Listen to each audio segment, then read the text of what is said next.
Hello, my name is Victoria Duplace. Today I'm here to show you how to use all the tech equipment here at Davisville Middle School. Things I'll be going over is the lighting board, the soundboard, follow spot, and curtain. Now when I say I go over this, I mean I will be going over how to set it up and even how to use some of this equipment. This here is the tech box. It is located in the library. That's where you can get it. Someone will have to sign it out. It will most likely be the teacher who's in charge of you, or if you're the teacher, the teacher. There are three major items you need to know about in here. The first one being the charger, because we use reusable batteries. The next is the key to the sound box, which should always be locked unless you're using it. And the handheld mic. I will now go over how to use the handheld mic. This is the hand mic. It's really easy. You twist. That's where the batteries are kept. They're really easy in and out. Twist to take it back on. It should always be on over there, so that's where you control the levels. Flip that switch to turn it on. It will go red when it's on, no color when it's off.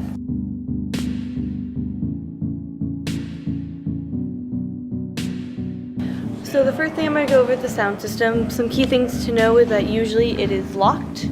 To get the key, you're going to have to go to the library. The first thing first, how to turn it on. You just hit this button, hold down until the display screen shows, let go. Pretty simple, pretty easy. Now first I'm going to show you how to use the CD player. It's really simple. This button in the corner that says open and close. Opens and closes it. You put the CD in and close. To move forward and back on different tracks, you just move this arrow to the left and to the right. Now what track you want, pause and play, etc. Audio levels. This one right here controls the CD and DVD player and tape, which I just showed you. I'll also show you how to hook up an iPod. It will come out of here.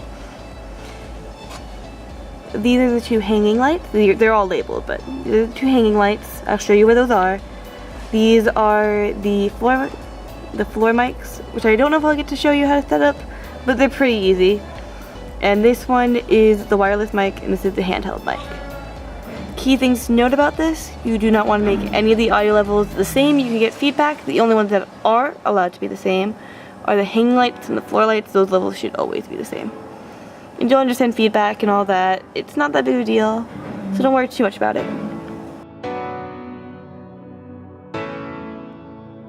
This here is the lighting board. To open it, you just twist these away. As you can see, the only thing here is the board itself and this power cord. Another item you will need is a DMX cable, which this is over here. With the DMX cable, I'll go ahead and plug it in and out of the box, and I will also go over how to coil it properly so it's nice and neat and easy to access. I will also go over how to set the board completely. So first you have to take out all the things, so first the cord, then the board itself. Be careful, the board is kind of heavy. Normally I put it on a table, but in this case I'm going to put it on top of the box. Okay, so now to turn the power and everything on, you have to plug in these cords. First is the power cord. This end plugs into the box where it says power in. Next is the DMX cable. That is this cable right here. Take this end of it, prong end, plug it into the board. The other ends will go into different ports that I'll show you later. Click on this button, pull out, and that's how you unplug it.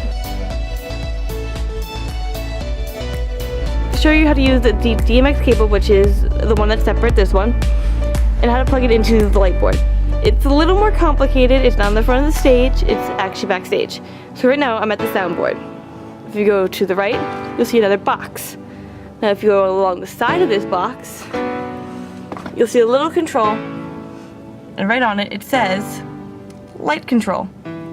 You plug it in right there. That's the non-prong side, right into there. Now right now I don't have the board plugged in, but in order to do that, you turn the switch in the back that says on, off, on. To do just that. This right here is the light. It's really easy to use, and I'd recommend you do use it because it'll be really dark when you're seeing it, and sometimes it's hard to see. You just take this end, twist it into place, you'll feel it go in, and the light automatically turns on. Next thing I'm going to do is show you the proper and improper ways to coil cables. The improper way is to go over your arm. You never want to do that, that damages the wiring. The proper way, I'm going to show you a little bit closer up. For the proper way, you grab the one end of it, doesn't matter which end, and then you pick whatever length you want. So I'm going to go about here, so a little less than my arm's length. Twist over the top, then you go about the same length, twist under, over, under. You continue until you're out of coil. The reasons we coil the way we did. One, it prevents it from knotting up when it's sitting in the closet or wherever you store it for a long period of time. And two, when it's time to uncoil it, it's a lot easier. By doing this, you hold one end and toss the other one. Comes out clean in a straight line, no problems.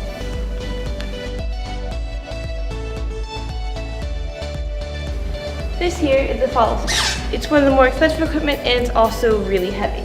You should be aware when you're moving it to be very careful. It is top heavy here. Now, to plug it in, there's a cord around here. You uncoil it. Not too much, just enough to plug it in to the wall right here. Next, I'll go over the important things to know before using it. The spotlight. There's a couple things you should know how to use. The back one is the fan. It's going to get loud, so I warn you now. You cannot turn on the light until you hit the fan, so the back one is the fan, front one is the light. The fan is important because it makes sure that you can touch it and it doesn't get too hot or overheated. These here are your gels, so you have different colors. I'll show you what that looks like once we're done. To reset it, that one clears it back to normal. These open and close your spot. So during shows, if you're not using the spot, you can either turn it off or open and close like this. This one controls the iris size. I'll show you what that looks like in a second. As you can see, that giant circle is the spot. The colors I showed you before, these are some of the other colors. One changes to the other, so on and so forth. This one, back to where we started. That back level I showed you, open, close. This one goes up and down. So depending on how you want to close it, it's always personal preference with that. And then the iris size, bigger, smaller. So the proper way to control the spotlight is one hand back here, one hand up here, hand side to side, up and down. It's also nice to have your hand here because you can easily turn on and off the spotlight. It sounds a little more complicated than it is, but I promise you it's not. And when you're done, you just unplug it and wrap it back around.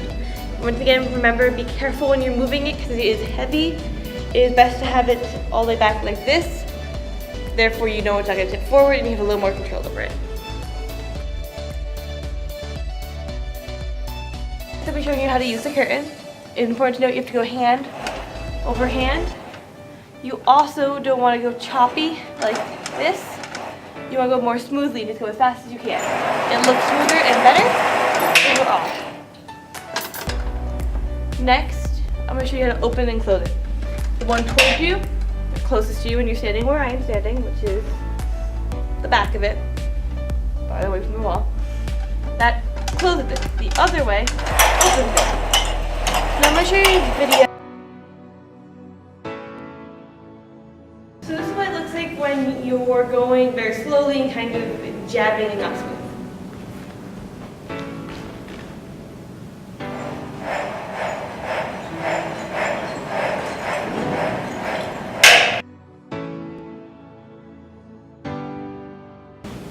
This is what happens when you go smoothly.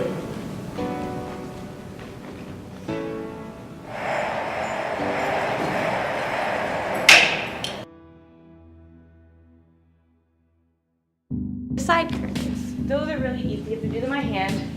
You just pull on them